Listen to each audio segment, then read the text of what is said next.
러시아의 작가죠. 도스토옙스키가 21살에 가난한 사람들이라는 책을 썼어요. 그리고 당대 최고의 평론가라고 하는 벨린스테한테 이 작품을 줬는데, 이분이 이렇게 파자마 바람으로 누워서 이렇게 이걸 읽다가 몇 페이지를 넘기더니 갑자기 벌떡 일어나가지고 정장으로 갈아입고 책상에 반드시 앉아서 나머지 부분을 읽었다 그래요. 이 사람 신인이에요. 그렇지만 그 안에 담긴 내용이 대가의 작품이라는 걸 알아챘기에 그 작품에 대한 예의를 갖추었다 그럽니다.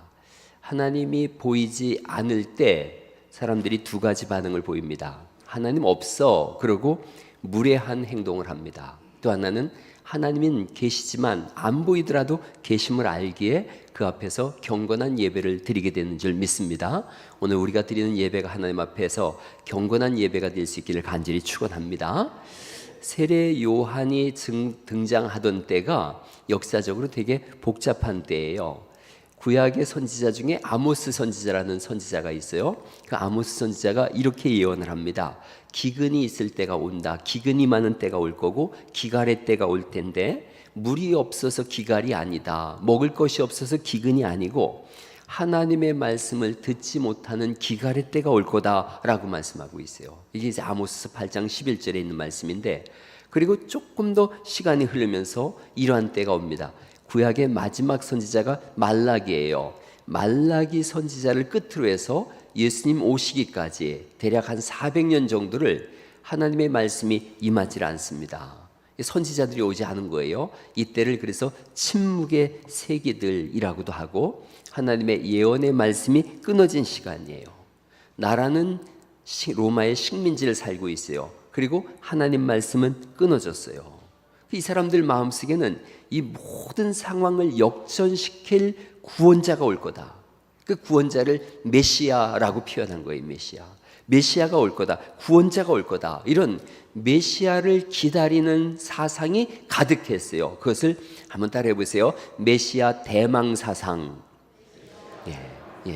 메시아 구원자를 간절히 기다리는 생각이 가득했어요. 그리고 이 사람들 중에 일부는 하나님 없다고 떠나간 사람들도 있지만, 일부는 경건하게 하나님 말씀을 들을 준비를 가득하고 이제 메시아 구원자가 오실 거다 이렇게 하고 있었던 차에 나타난 사람이 세례 요한이에요. 세례 요한이 나와서 회개하라고 외치고, 그리고 이 독사의 새끼들아 이렇게 막 이들을 책망하니까 사람들이 와서 묻는 거예요. 당신 누굽니까? 당신 도대체 누굽니까?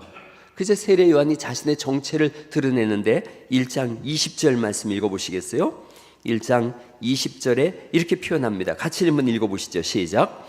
요한이 드러내어 말하고 숨기지 아니하니 드러내어 하는 말이 나는 그리스도가 아니라 한데, 메시아라는 말의 헬라어 즉 그리스어 음역이 그리스도예요.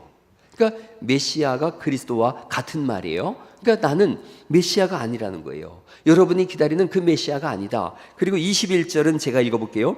또 묻되 그러면 누구냐? 내가 엘리야냐? 아니다 하는 거예요. 아니다. 또 묻되 내가 그 선지자냐? 그 선지자는 구약에서 모세와 같은 선지자를 하나님 보내신다 그랬는데, 너 모세 같은 선지자냐? 그랬더니 아니라는 거예요. 아니라는 거예요. 그러면서 23절에 자신을 이렇게 표현하고 있어요. 같이 또 23절 말씀 읽어볼까요? 시작.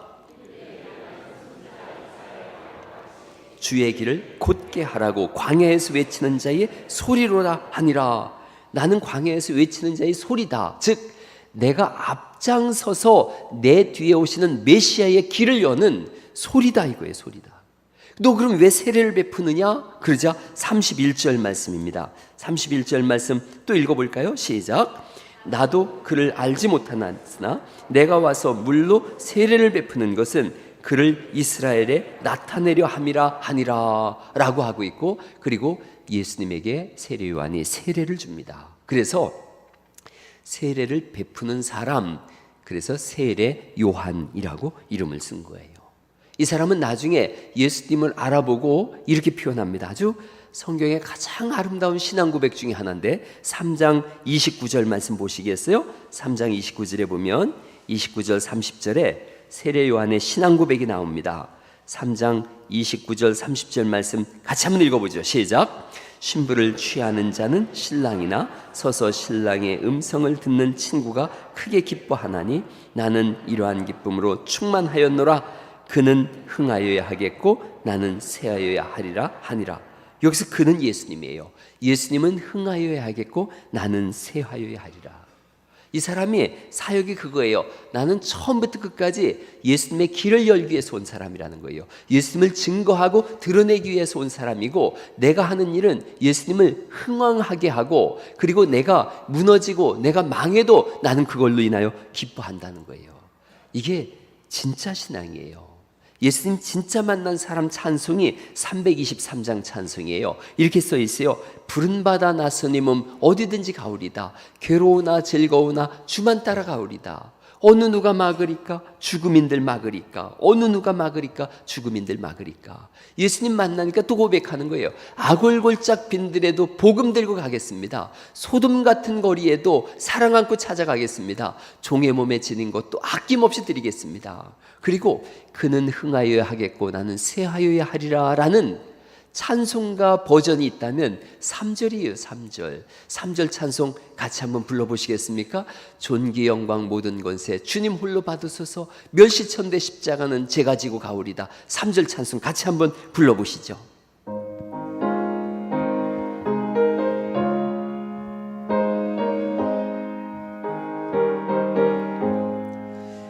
존귀 영광 모든 권세 주님 홀로 받으소서.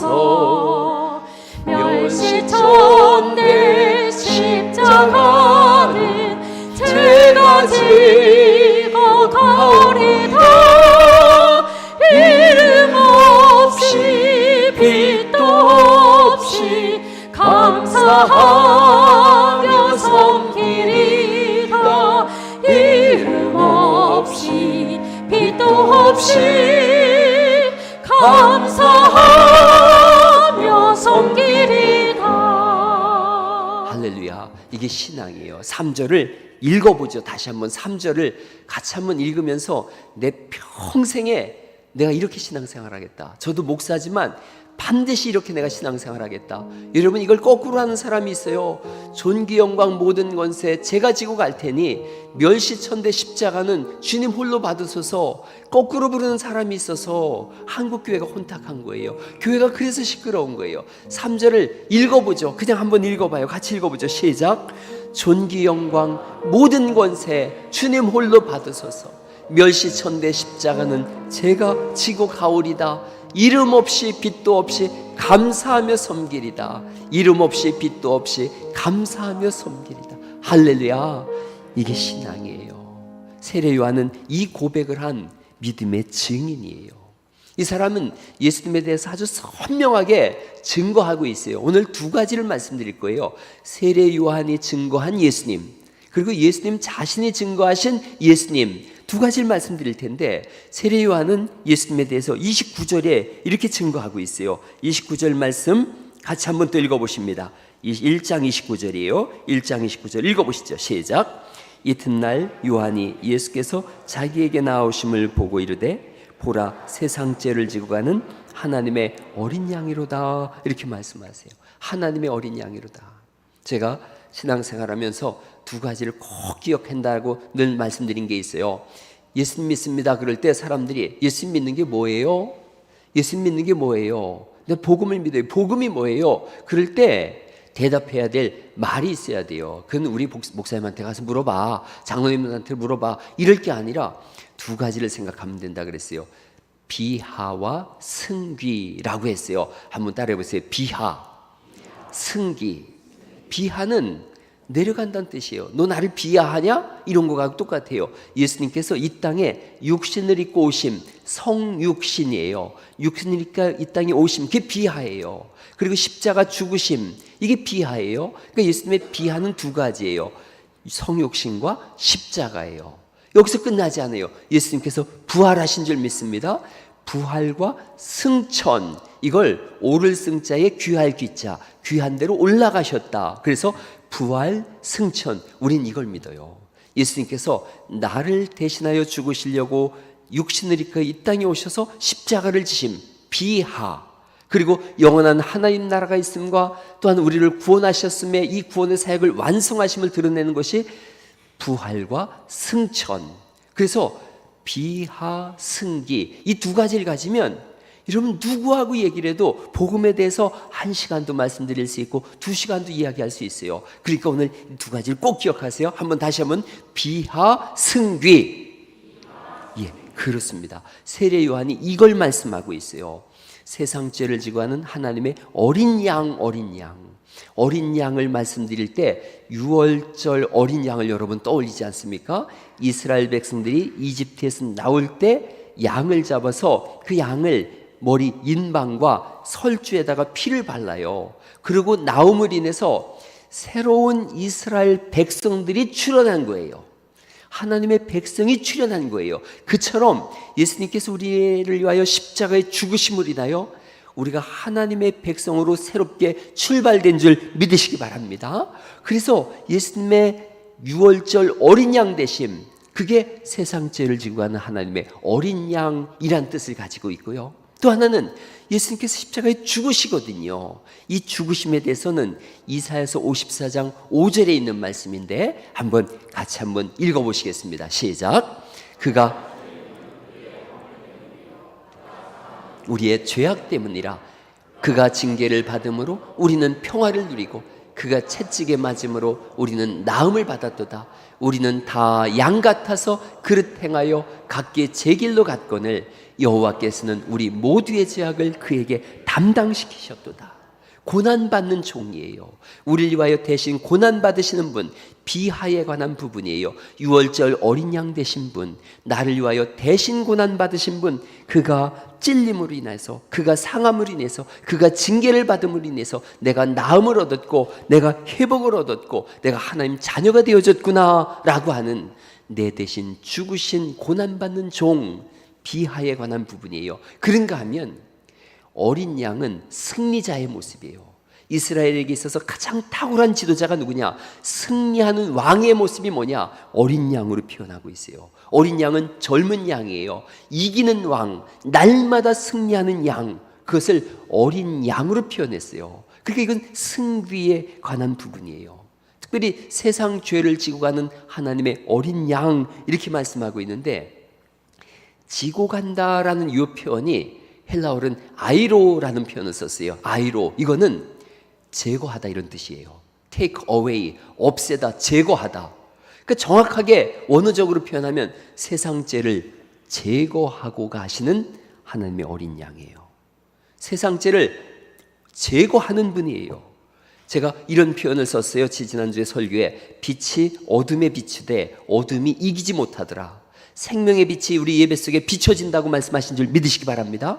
빛이 비춰지니까 어둠이 제거되는 거예요. 똑같이 예수님께서 이 땅에 오셔서 죄를 제거하신다는 거예요. 그래서 승리의 왕이에요. 이기시는 분이에요. 무너지지 않는 분이세요. 예수님이 승리의 어린 양으로 쓰인 부분이 요한계시록 17장 14절에 있는 말씀인데 같이 한번 읽어보시겠습니다. 시작. 그들이 어린 양과 더불어 싸우려니와 어린 양은 만주의 주시요 만왕의 왕이시므로 그들을 이기실 터이요 또 그와 함께 있는 자들 곧 부르심을 받고 택하심을 받은 진실한 자들도 이기리로다. 할렐루야. 만주의 주요 만왕의 왕이시며 이기고 또 이기시는 분이 예수님이세요. 그래서 세례 요한이 예수님을 증언하고 있는데 세상 죄를 지고 가는 하나님의 어린 양입니다. 이분은 우리를 위하여 6월절 어린 양이 되셔서 이스라엘 민족이 탄생하듯이 하나님의 백성을 탄생시키신 분이십니다. 이분은 이사야서에서 말씀하는 고난받는 종처럼 우리를 위하여 대신 고난받으신 분이십니다. 우리를 위하여 비하 성육신하시고 십자가를 지신 분이십니다 라고 말씀하고 있고, 거기서 끝나지 않고 세상 죄를 제거하시는 승리의 왕이십니다. 그래서 이분은 부활하시고 승천하시는 승귀하신 분이라고 말씀하시는 줄 믿으시기 바랍니다. 이게 세례 요한이 예수님을 증언하고 있고, 이걸 알기에 예수님은 흥하여야 하겠고, 나는 예수님을 드러내고 있는 소리요 나는 쇠하여도 기쁨을 감당합니다 라고 고백하고 있어요. 또 예수님 자신이 자신을 증언하시는데 제자들을 부르세요. 이제 예수님 제자를 부르시는 것의 첫 번째는 세례 요한이 자기의 두 제자에게 예수님을 보면서 저분이 진짜 메시아니까 나 따라오지 말고 저분 따라가라. 이게 얼마나 멋있는 거예요. 사람들이 이렇게 하기가 쉽지가 않습니다. 사람들이 어느 시점에서 사람들이 모이고 권위를 얻고 권세를 가지면 점점 더 끌어모으려고 하지 예수님에게로 그 시선을 돌리려고 하지 않아요. 진짜 중요한 것은 여기 있는 목사도 아니고 이 교회 건물도 아니고 예수 그리스도인 줄 믿으시기 바랍니다. 우리가 여기서 막 몸부림치는 게 뭐냐면 여기 목사 봐주세요, 내가 설교 잘하죠, 나 좀 봐주세요 하는 게 아니라 그리스도 예수님을 바라보라고 하는 것인 줄 믿으시기 바랍니다. 찬양대가 오늘도 너무 멋있는 찬양을 했어요. 저도 들으면서 큰 은혜가 됐는데 이 찬송이 중요한 게 아니라 찬양단이 중요한 게 아니라 오케스트라가 중요한 게 아니라 이 찬송을 받으시는 하나님이 중요한 줄 믿으시기 바랍니다. 우리 예배를 받으시는 하나님께로 모든 시선이 돌려져야 돼요. 이 세례 요한이 지금 그걸 하고 있기에 존경받는 거예요. 훌륭한 거예요. 세례 요한이 자기 두 제자를 예수님 따라가라고 선뜻 따라가라고 하는 거예요. 자, 그렇게 해서 따라간 사람이 안드레인데 안드레가 자기 형 베드로에게 형, 내가 드디어 메시아를 찾았어, 내가 메시아를 만났다라는 이 표현은 메시아를 찾았다 이런 뜻이에요. 형, 내가 메시아, 우리가 기다리던 메시아를 만났어, 찾았어, 갑시다. 그러고 간 거예요. 또 빌립을 예수님이 만나시니까 빌립에게 예수님 말씀하세요. 와보라 말씀하세요. 그 빌립이 예수님을 따라가요. 그리고 빌립이 또 나다나엘을 만나요. 자기 친구 나다나엘을 만나서 내가 메시아를 만났다. 어디서 만났는데? 나사렛에서 만났어. 나사렛에서 뭔 선한 것이 있다 그러느냐? 나사렛 그 보잘것없는 동네에서 무슨 메시아가 나온다고 마느냐? 그러자 예수님께서 나다나엘을 만나세요. 그 내용이 오늘 본문의 말씀이에요. 나다나엘을 만나셔서 하신 말씀이 두 가지를 이렇게 말씀하세요. 너는 참 이스라엘 사람이다. 넌 간사한 게 없다. 이렇게 말씀하세요. 이러면 이게 힌트를 주는 거예요. 참 이스라엘, 간사한 사람. 성경에 이스라엘이라는 이름을 가진 사람이 누구죠? 야곱이에요. 야곱. 야곱의 이름 뜻은 발 뒤꿈치를 붙잡다, 넘어뜨리는 사람, 사기꾼, 간사한 자 이런 뜻이에요. 그런데 이 나다나엘을 보면서 너는 간사한 사람이 아니야, 너는 참 이스라엘이야, 즉 야곱이 아니라 이스라엘이야 이렇게 표현하고 있거든요. 그 나다나엘이 벙쪄가지고 아니 나를 어떻게 아십니까? 내가 왜 참 이스라엘이라고 나를 어떻게 알고 하시는 말씀입니까? 그래서 예수님께서 오늘 우리가 읽은 말씀이에요. 네가 무화과 나무 아래에 있는 걸 내가 봤어. 그랬더니 이게 되게 선문답 같은 거예요. 선문답. 네가 무화과 나무 아래에 있는 걸 봤어. 그랬더니 무릎을 털썩 꿇는 거예요. 당신은 하나님의 아들이시오, 이스라엘의 임금이십니다. 이게 우리나라 말로 들으면은 잘 이해가 잘 안 가는 거예요. 이런 우리나라 표현과 이스라엘 표현이 좀 다르지 않습니까? 이런 개념을 가지고 있는 거예요. 이스라엘 사람들에게 있어서 속담이 있어요. 그 속담이 무화과 나무 아래에 있는 사람이란 뜻은 두 가지 의미를 가지고 있어요. 하나는 율법을 연구하는 사람, 또 하나는 이스라엘 나라의 회복을 위하여 기도하는 사람, 이런 의미를 가지고 있어요. 물론 스가랴서에 있는 말씀, 스가랴 3장 9절에 너희가 포도나무와 무화과 나무 아래로 서로 초대하리라 라고 하는 이 무화과 나무 아래서 말씀을 연구하고 무화과 나무 아래서 이스라엘의 회복을 꿈꾸는 이 말씀에서 나온 속담이에요. 그러니까 예수님께서 이 나다나엘을 보면서 그 말씀을 하니까 나를 어떻게 한다 그래? 그런데 네가 그런 사람인 줄 내가 알고 있다. 실제로 이 사람이 그런 사람이에요. 나다나엘의 이 조상은 누구냐면 이사갈 지파의 수장 중에 느다넬이라는 사람이 있어요. 느다넬이라고 하는 구약 성경의 히브리어를 신약 성경의 헬라어로 번역하면 나다나엘이에요. 이사갈 지파 사람이에요. 이사갈 지파는 장막에서 성경을 연구하는 사람이에요. 근데 예수님이 그를 보자마자 넌 성경을 연구하는 사람이요, 이스라엘의 회복을 위해서 기도하고 있는 무화과 나무 아래에 있는 사람인 걸 내가 봤노라 라고 하자 당신은 진짜 하나님이십니다. 그래요. 그러자 비로소 예수님께서 자신이 누군지를 증언하고 계시는데 네가 그거 보고 깜짝 놀라지? 이건 일도 아니야. 내가 누군지 알려줄게. 그러면서 51절에 했는 말씀인데 51절 말씀 같이 한번 읽어보시죠. 50절 51절을 읽어보시면 쉽습니다. 50절 51절 시작. 보았다 함으로 믿느냐? 이보다 더 큰 일을 보리라. 또 이르시되 진실로 진실로 너희에게 이르노니 하나님의 사자들이 인자 위에 오르락내리락 하는 것을 보리라 하시니라. 여러분, 예수님이 자신을 표현하고 있는데 이 부분을 여러분 어디서 읽어보시지 않으셨어요? 하늘이 열리고 하나님의 사자들이 인자 위에 오르락내리락 하는 것을 보리라. 어디서 많이 들어본 말씀 같죠? 창세기 28장에 아까 야곱에 대한 말씀이 나오는데 야곱이 자기 아버지한테 사기를 치지 않습니까? 아버지 그 형 에서가 받을 복을 자기가 가로채서 받고서 그러고서 형이 아버지 죽는 날로 죽이겠다고 하니까 도망을 가잖아요. 도망가다 밧단 아람이라는 곳에서 누워서 돌베개를 베고서 이 사람 집을 떠나온 적도 없는 사람인데 얼마나 무섭겠어요. 광야에 혼자 누워있는데 그 밤에 창세기 28장 12절에요 꿈을 꿨는데요, 꿈에 보니까 사닥다리가 땅 위에 서 있는데 그 꼭대기가 하늘에 닿은 거예요. 또 보니까 하나님의 사자들이 그 위에서 오르락내리락하고. 여러분, 이 말씀 앞에 있는 이 띄워놓은 이 말씀을 가만히 보시면서 여러분, 제가 이걸 읽어볼 테니까 여러분은 요한복음 1장 51절 말씀을 눈여겨봐 보세요. 요한복음 1장 51절에는 여러분이 이 앞에를 보세요. 이 앞에를 보세요. 제가 51절을 읽어볼게요.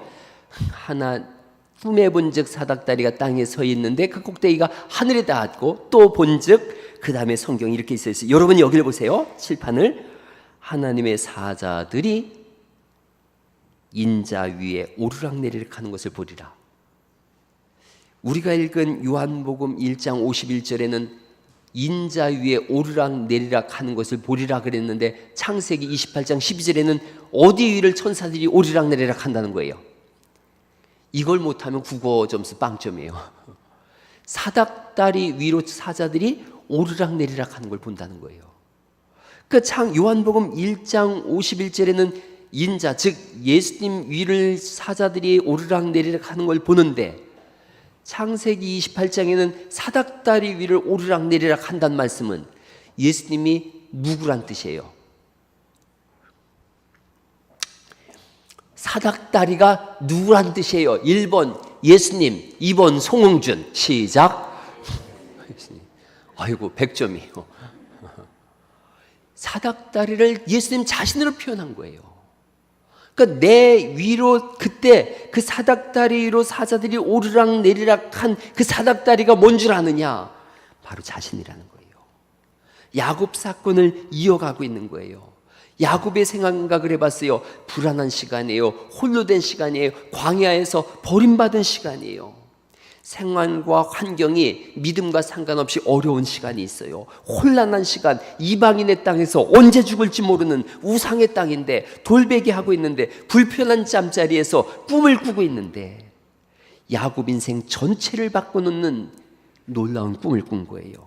하늘과 땅을 이은 사닥다리, 하나님의 사자들이 오르락내리락하는 강렬한 꿈을 꿨어요. 그리고 예수님 말씀하세요. 내가 그 사닥다리다. 여러분, 그 위에 하나님이 계셨다라고 말씀하고 있고 창세기 28장 18절 13절 말씀부터는 그 하나님이 야곱에게 이렇게 말씀하시는데 오늘 이 말씀을 읽으시면서 이 말씀이 여러분과 가정과 자녀들 속에 대대로 똑같이 이루어지는 은혜가 있기를 간절히 축원합니다. 같이 한번 읽어보시죠. 시작. 또 본즉 여호와께서 그 위에 서서 이르시되 나는 여호와니 너의 조부 아브라함의 하나님이요 이삭의 하나님이라. 내가 누워있는 땅을 내가 너와 네 자손에게 주리니 네 자손이 땅에 티끌같이 되어 네가 서쪽과 동쪽과 북쪽과 남쪽으로 퍼져나갈지며 땅의 모든 족속이 너와 네 자손으로 말미암아 복을 받으리라. 내가 너와 함께 있어 내가 어디로 가든지 너를 지키며 너를 이끌어 이 땅으로 돌아오게 할지라. 내가 네게 허락한 것을 다 이루기까지 너를 떠나지 아니하리라 하신지라. 15절 말씀만 하나님 제게 꼭 이 말씀 이루어지게 해주세요. 15절만 같이 한번 읽어보십니다. 시작. 너를 이끌어 이 땅으로 돌아오게 할지 내가 내게 허락한 것을 다 이루기까지 너를 떠나지 아니하리라. 할렐루야. 사닥다리라는 말을 찾아봤더니 히브리어로 슐람이란 뜻이더라고요. 이게 높은 곳에서 끌어당겨 올리다 이런 뜻이에요. 낮은 곳에 있는 사람을 높은 곳으로 끌어당겨 올려주다. 또 지금 절벽 같은 곳을 가고 있을 때 다른 방향으로 돌려지게 하다. 또 하나는요, 전 이 뜻이 좋은데 상상할 수도 없는 곳에 도달하게 하다 이런 뜻이에요. 도망자로 지금 도망가고 있어요. 빈손이에요. 빈몸이에요. 벌판이에요. 돌베개 베고 있는데 너를 내가 높은 위치로 올리겠다. 너를 내가 상상도 못할 곳으로 이끌어가겠다. 두려움이 아닌 평강의 인생으로 바꾸겠다. 화가 아니라 복이 되게 하겠다. 할렐루야. 이게 하나님이 우리에게 하시는 일이에요. 예수님은 자신을 그 사닥다리라고 말씀하고 있어요. 내가 너희가 도저히 상상할 수도 없는, 이해할 수도 없는 하나님 나라로 끌어올리겠다라고 말씀하시는 줄 믿으시기 바랍니다. 하나님 나라로 이끌어 가시는 분이 예수님이세요. 예수님이 우리에게 행하시는 일을 가만히 생각해 보세요. 제가 정글북이라고 하는 책을 쓴 분이 키플링이라는 분이더라고요. 이분이 아들한테 쓴 편지가 있어요. 인생의 비밀을 알려주겠다. 인생의 비밀을 한마디로 썼어요. 인생의 비밀은 단 한 가지다. 네가 세상을 대하는 것과 똑같이 세상도 너를 대한다는 것이다. 정확하게 갈파한 거예요. 세상은 내가 웃어주면 웃어줘요. 내가 화를 내면 똑같이 화를 내요. 세상의 방식이에요. 오른쪽 뺨 때리면 똑같이 도끼 들고 나오는 게 세상의 방식이에요. 예수님 방식은 키플링이 잘 몰라요. 예수님 방식은 세상의 방식과 달라요. 여러분, 예수님 방식 알려드릴게요. 신앙의 비밀은 단 한 가지예요. 내가 주님을 대하는 것과 전혀 다르게 예수님은 우리를 대하시는 줄 믿으시기 바랍니다. 세상의 방식은 오르지 못하려면 쳐다보지도 말라 그래요. 근데 예수님 말씀하세요. 내가 사닥다리가 되어줄 테니까 올라가라 말씀하세요. 높은 곳으로 끌어올려 주세요. 삶의 방향을 바꿔주시는 분이 예수님인 줄 믿습니다. 모든 상황과 상태를 바꾸시는 거예요. 우리의 삶이, 환경이 절망할 때가 있어요. 내 힘으로 벗어날 수 없을 때가 있어요. 죽을 것 같은 거, 망할 것 같고 이젠 끝난 것 같은 때가 있어요. 그런데 홍해바다 앞에서 이스라엘 백성들이 똑같이 그 상황이었어요. 우리 망했어요. 죽었어요. 앞에는 홍해바다요. 뒤에는 이 이집트의 군대입니다. 나갈 길이 없습니다. 그랬을 때 하나님은 전혀 새로운 길을 여셔서 홍해바다를 가르시고 마른 땅을 건너가게 하신 줄 믿습니다. 전혀 새로운 길을 내시는 분이 하나님이시니 여러분 삶 속에서도 동일하게 오늘 예배하며 하나님께서 전혀 새로운 삶의 방식과 이끄심을 우리에게 펼치실 줄 믿으시기 바랍니다. 이게 하나님 방식이에요. 교회 방식도 똑같아요. 세상과 전혀 다른 방식으로 서로를 대하는 거예요. 다른 방식이기에 예수님 말씀이 설득력이 있는 거예요. 다른 방식이기에 교회가 설득력 있는 거예요. 마하트마 간디 책을 어릴 때 읽었는데 이 사람이 이렇게 얘기했는데 제가 설득이 당했었어요. 다른 사람한테 절대 화를 내지 마라. 신신당부를 했다는 거예요. 자기를 따르는 사람한테. 그런데 사람들이 다 설득을 당했어요. 이 사람이 이렇게 설득했어요. 자신이 옳다면 화를 낼 필요가 없다. 자신이 틀렸다면 화를 낼 자격이 없다. 멋있다. 진짜 멋있는 생각인 거예요. 내가 옳은데 뭘 화를 낼 필요가 뭐 있어요. 내가 틀렸으면 화를 낼 자격이 없어요. 교회가 어떤 곳인가? 죄인이라고 자백하고 오는 곳이 교회인 줄 믿습니다. 죄인이 뭔 큰소리 칠 이유가 없어요. 은혜가 깊으면 깊을수록 죄인 중에 괴수라고 외치지 않습니까? 죄인 아닌 분만 한번 손들어 보세요. 나는 죄가 원래부터 없는 사람입니다. 예수님 그런 사람은 하나님 백성이 아니라고 말씀하고 있어요. 내가 죄인이에요. 타인을 비판할 이유도 없고 자격도 없는 거예요. 그래서 다른 방식으로 대하는 거예요. 한번 옆 사람한테 이렇게 표현해 주세요. 성도님에게 사닥다리가 되어주겠습니다. 한번 해주세요. 시작. 예, 저기 한번 봐보세요.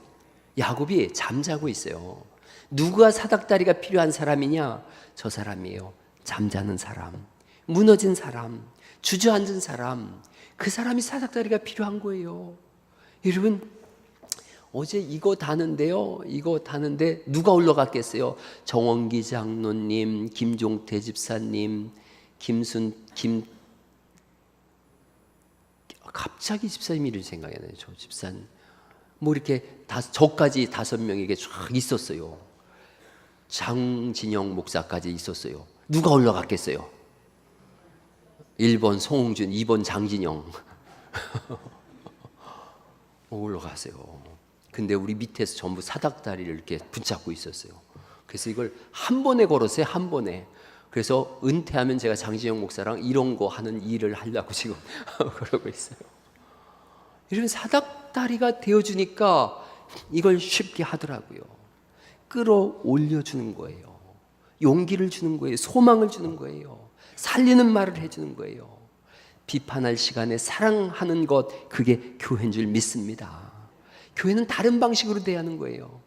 저번에 원로 목사님 한 분이 오셔서 목회뱅크 특강을 하셨는데 이분이 이런 얘기를 해서 제가 공감을 했어요. 예배 시간에 예배 삐딱하게 드리는 사람이 참 눈에 거슬리더래요. 특히 이분이 젊을 때 제일 많이 거슬린 사람이 다리 꼬고 예배하는 사람. 어디 보자. 다리 꼬고 예배하는 사람이 그렇게 거슬리더래요. 그래서 막 뭐라 그랬다는 거예요. 근데 나이가 좀 들어서 세미나를 갔는데 자기가 평소에 외치던 말대로 딱 정자세로 하고 앉아있는데 30분이 지나니까 다리가 쥐가 나기 시작하더래요. 그래가지고 이걸 어떡하나? 그러다가 다리를 꽈봤대요.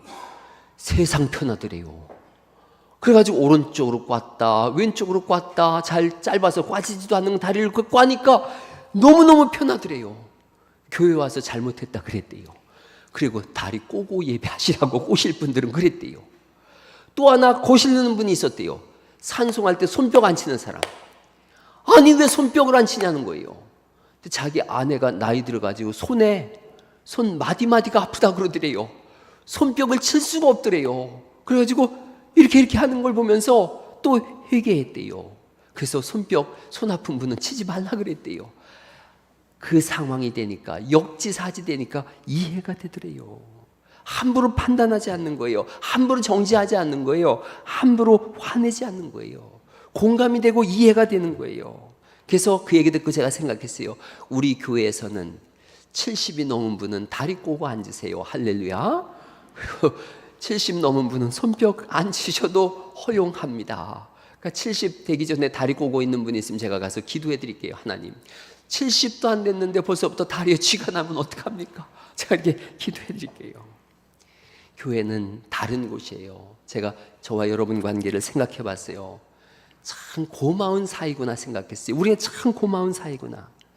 여러분이 주는 걸로 제가 먹고 입고 생활하고 그러는 걸요. 그리고 자녀들도 키우고 6층에서 편안하게 살고 있어요. 덜 고마운 거예요. 오늘 교회도 점심에 백숙 준다고 그래서 이 많은 사람들 백숙 먹이겠다고 어제부터 6개가 달려들어가지고 오늘까지 이 뜨거운 여름날 준비를 하는 거예요. 어떤 분은 전도하는 분 빵 주겠다고 빵을 사가 집에서 곧대요. 남편이 곧대요. 이걸 가지고 오는 거예요. 찬양대 간식을 준비하는 분들, 어제 그 뜨거운 날 주일학교 애기들 다 데리고 가서 물놀이 하고 와가지고 얼굴이 빨갛게 익은 분들 다 한 분 한 분 고맙더라고요. 거꾸로 여러분들도 저한테 고마운 게 있어요. 제가 가만히 기도를 하다가 생각해 보니까 제 아내와 아이들을 위해서는 한 달에 2-3번밖에 기도를 안 하더라고요. 그 생각에 우리 교회 가족들도 자기 자녀들 위해서 기도 많이 못 하겠구나. 여러분들이 여러분을 위해서 기도하는 것보다 여러분을 위해서 제가 기도하는 게 훨씬 더 많습니다. 진짜예요, 진짜예요. 저는 거의 일주일에 2번 정도 이렇게 돕니다. 우리 교회 가족들 얼마 안 되기 때문에 아침마다 제가 휴대폰으로 이름 확인하면서 기도를 하는데 일주일이면 딱 2번 돕니다. 아침, 점심 때마다 기도하니까요. 생각해 봤어요. 여러분이 여러분을 위해서 기도하는 것보다 여러분이 여러분 자녀들을 위해서 기도하는 것보다 제가 훨씬 더 많이 기도합니다. 진짜 그래요. 1년에 거의 160번은 기도하는걸요. 훨씬 더 많이 기도해요. 그래서 우린 서로 고마운 사이구나. 저는 여러분을 정말로 예수님에게로 이끌어가는 좋은 사닥다리 되고 싶은 사람이에요. 서로가 서로에게 그런 사닥다리 되어줄 수 있기를 간절히 축원합니다. 학교 문제를 요즘 보니까 교권이 추락하고 스승이 사라진 시대예요. 고마운 마음이 사라진 시대고 예절이 상실된 시대를 살아가고 있어요. 세상이 미쳤다 그랬어요. 세상이 미쳤다. 제가 사랑하는 우리 전주로 갔는데 진형훈 목사님이 교회 헌수막을 걸었길래 저거 참 좋다. 그 헌수막에 이렇게 써 있더라고요. 이 땅의 모든 선생님을 응원합니다. 고맙습니다. 스승이 존경받고 제자가 사랑받는 세상이 좋은 세상입니다. 그 목사님 정말 훌륭한 분인데 정말 그래요. 우리 교회도 선생님들도 많고 교수들도 있고 저도 신학교 교수인걸요. 특별히 교회학교 선생님들도 있고 고맙습니다. 고맙습니다. 옆에 분들 혹시 선생님 계시면 한번 이렇게 돌아보고 교수님, 선생님, 주일학교 선생님들한테 고맙습니다 한번 해보세요. 시작. 그렇습니다. 교회 학교 선생님들 고맙고 모든 선생님들 고마워요. 평생 고마운 분들이에요. 우리는 서로가 서로에게 다 고마운 분들이에요. 이끌어주는 거예요. 야곱을 하나님 만나주셔서 이스라엘 되게 하셨어요. 나다나엘을 만나셔서 이 사람이 나중에 예수님 12제자 중에 바들로메가 되지게 하셨어요. 그리고 새로운 인생이 펼쳐졌듯이 오늘 이 시간에 그 사닥다리 되신 예수님을 우리가 만났을 때 우리 인생도 바뀌고 교회도 바뀌는 줄 믿습니다. 제가 예수님 안에 있는 것이 뭔지만 알려드리고 오늘 예배를 마치려고 그래요. 예수님 안에 뭐가 있느냐 하면 에베소서 1장 3절 말씀해 보니까 예수님 안에 하늘의 모든 것이 있어요. 에베소서 1장 3절입니다. 같이 한번 읽어보시죠. 시작. 찬송하리로다 하나님 곧 우리 주 예수 그리스도의 아버지께서 그리스도 안에서 하늘에 속한 모든 신령한 복을 우리에게 주시는 거예요. 예수님 안에서 하늘에 속한 모든 복을 주셔요. 그리고 골로새서 2장 2절에 골로새서는 예수님에 관한 기독론이라고 말씀하고 있는데 같이 읽어보죠. 시작. 하나님의 비밀인 그리스도를 깨닫게 하려 함이라. 그 안에는 지혜와 지식의 모든 보화가 감춰져 있느니라. 그 안에는 신성의 모든 충만이 육체로 거하시고 너희로 그 안에서 충만하게 하셨다라고 말씀하고 있어요. 정리하면 예수님을 아세요. 예수님을 깊이 아세요. 예수님 안에 모든 신비로움이 있고 하늘의 모든 보화가 있어요. 우리를 사닥다리가 되어줘서 이끌어주시는 분이세요. 하늘로 이끌어주시는 분이세요. 제자들이 예수님과 하루 종일 거하고서 제자가 되어졌거든요. 예수님과 함께 거하세요. 날마다 예수님을 고백하시고요. 그 은혜를 누리기를 바라고 예수님을 만난 사람은 또 다른 사람한테 가서 내가 메시아를 만났다. 그리고 빌립이 나다나엘을 전도하고 그리고 안드레가 그 형 베드로를 전도해요. 관계 전도듯이 우리가 만난 사람들한테 이 한 주간 내가 그리스도를 만났어. 내가 구원자를 만났어. 내가 예수님을 만났어. 전하세요. 제가 끝에 이렇게 한 줄 썼어요. 전도할 때마다 이렇게 고백하세요. 나는 지금 생명을 전하고 있습니다. 한번 읽어보시죠. 시작. 나는 지금 생명을 전하고 있습니다. 예수님의 12제자 중에 베드로와 안드레, 야고보, 요한, 빌립과 그 다음 누구예요? 그 다음 누구예요? 빌립과 바들로메. 바들로메의 이 헬라식 이름이 나다나엘이에요. 그래서 빌립이 전도했기에 가장 좋은 친구라서 빌립과 바들로메라고 이름 써놨고 안드레는 나중에 거꾸로 십자가에 매달려 죽게 하고 직배되어지고 바들로메는 멀리 가서 복음을 전하다가 몽둥이로 맞아 죽자 사람들이 그를 자루에 넣어서 바다에 던져버렸어요. 그러나 이들은 다 하늘의 별이 되어졌어요. 오늘 우리가 예수님을 알고 복음을 전할 때 하나님 나라에서 새로운 역사가 펼쳐지는 줄 믿습니다. 옆 사람한테 이렇게 인사 한번 하고 끝내요. 내가 꼭 사닥다리가 되어주겠습니다. 시작. 아멘, 아멘. 우리 찬송가 285장 부르시고 주님께서 우리에게 사닥다리가 되어주신다면 저에게 새로운 인생이 열릴 것을 믿습니다 라고 기도하시면서 육신의 질병과 아픔과 고난과 고통에서부터 다 벗어나는 귀한 은혜가 있길 간절히 바랍니다.